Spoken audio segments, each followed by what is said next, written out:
Hi.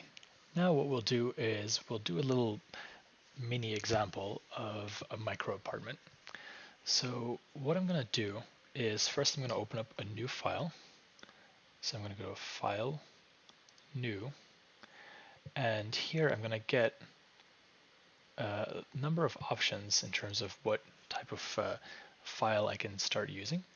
I'm going to select feet and inches so that the units will automatically be in feet and inches. It'll be easy for us to work with. And now first I'm going to draw the floor plan. So to do that, first I'm going to make a layer. I'm going to call it floor plan. And in the meantime, I'm going to delete all these other layers just to keep things clean. And then in the top screen, I'll maximize this for a second. I'm going to select this button here, rectangle corner to corner. So that'll allow us to draw a rectangle. And if I click once, I can either define the endpoint, sort of eyeball where I need it to be, or I could type in very precisely where I want this rectangle to end up. So let's say I want to have my apartment being 20 by 30 feet, so a good 600 square feet. It's pretty spacious, but we're designing, so we could do whatever we want. So I typed in 20 and then 30, and that made this a rectangle of 20 feet wide and 30 feet long. You can double check that with the distance command. So if we type in distance, we get a little cursor, and that allows us to define a start point and an end point, and it'll tell us exactly how long that distance is. So 20 feet by 30 feet. Perfect. Now we need to add some walls in here.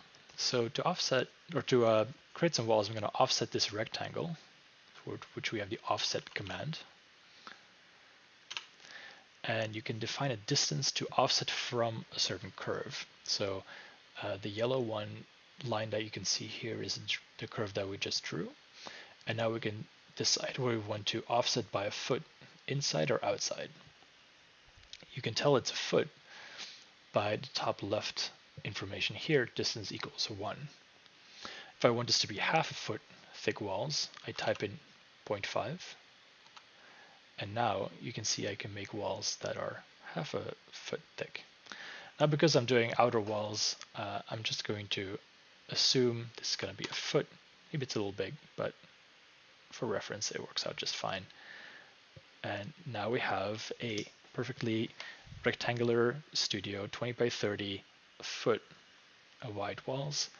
No doors or windows yet, so let's put those in. So for a door, what I'm going to do is I'm going to draw a little rectangle on the side here, and I want my door to be about 3 feet wide. So I'm going to start my rectangle, I type in 3, and since my walls are 1 foot thick, I'm going to make the door 1 foot. So now I need to get my door perfectly aligned into my apartment. So the way I'm going to do that is going to select my door. I'm going to type in move, which is the move command.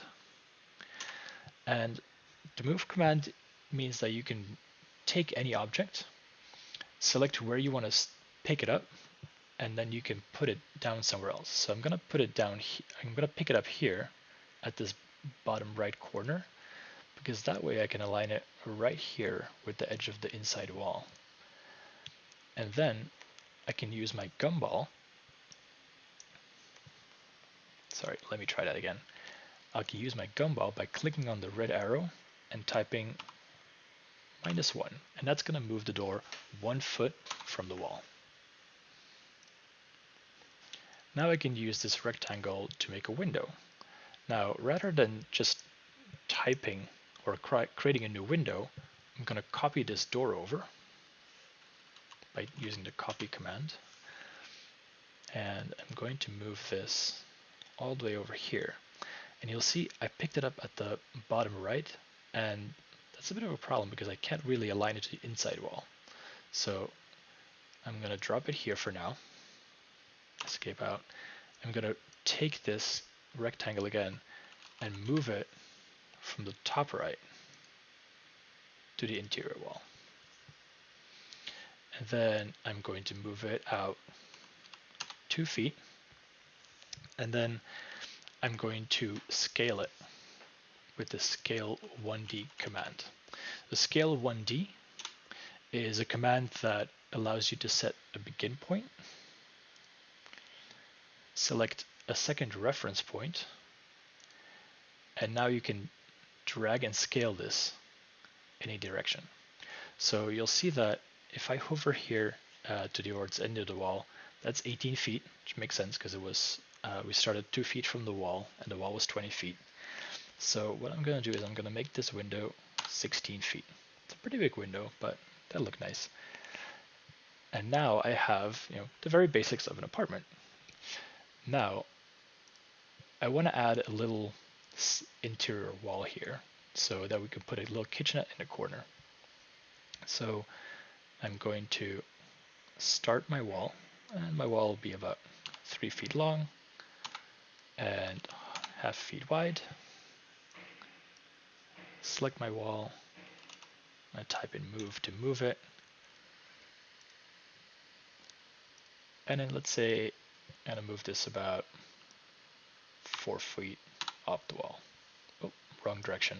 That's 4 feet along the green wall, along the green axis. So I'm going to do -4 and move this back, and another -4 to move this in a corner. Now that's just the floor plan. So that's not even the walls or the dimensions yet, or the volumes yet. So let's go into the perspective view and actually make this thing come alive in 3D. So I'm moving my camera over. I'm going to select everything, and I'm going to use in set view the zoom selected, because that'll center my camera around. I can rotate easily around my unit here. So now what I'm going to do is I'm going to use boxes to create the walls. So I select this box, and for the walls, I'm going to put them on a separate layer. So I'm going to go back here to layers, new layer,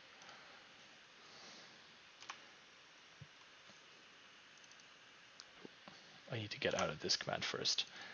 And I can select this, and then I can say volumes.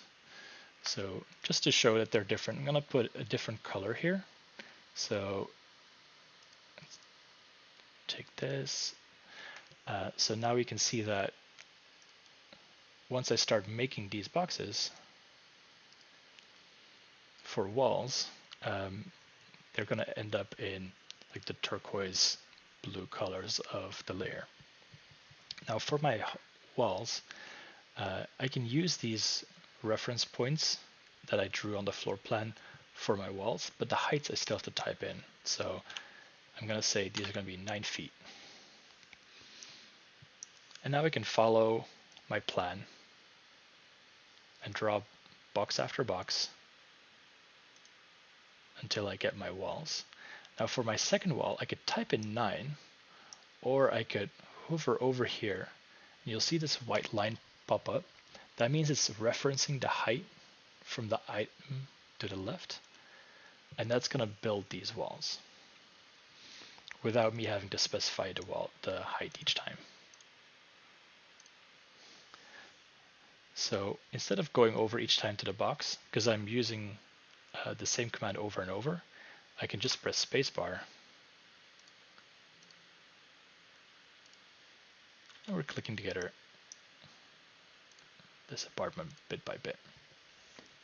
Now you'll see that this is all in a wireframe visualization. You can choose whichever one you feel more comfortable with. I often prefer the shaded view because it gives it more of a solid look, but it means that you can't really see through your objects anymore.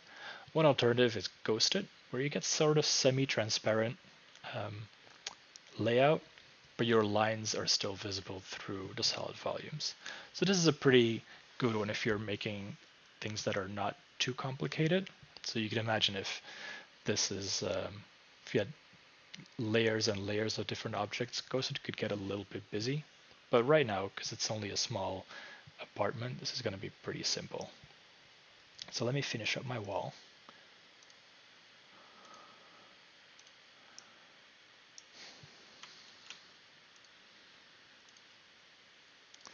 And now I need to put in my doors. So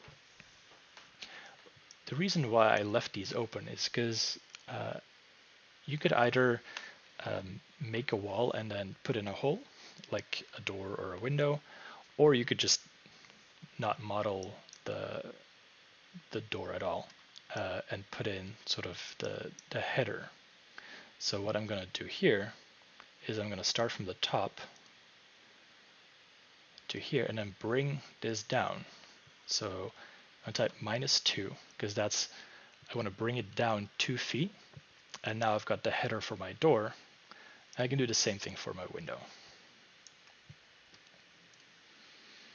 Start at the top left, go to here, and I'm going to do -2 because I want this to end 2 feet from the window, or 2 feet from the ceiling. At the bottom, I can bring this up, let's say 2 feet. That's going to be a gigantic window. And then to finally put in a floor, I can start from the bottom left to the top right, type in -1 for a floor that's 1 foot thick. And I've got the start of a box. Now you'll see that these walls, they're sort of disconnected and they're separate volumes. And to bring this entire wall together, you can shift click all these items together, and that'll allow you to select multiple things together. If you by accident selected an extra object you don't want, then you can control click to remove it from the selection. So shift click adds it, control click removes it. So what we're going to do is we're going to make this wall into one solid object, and the command for that is Boolean union.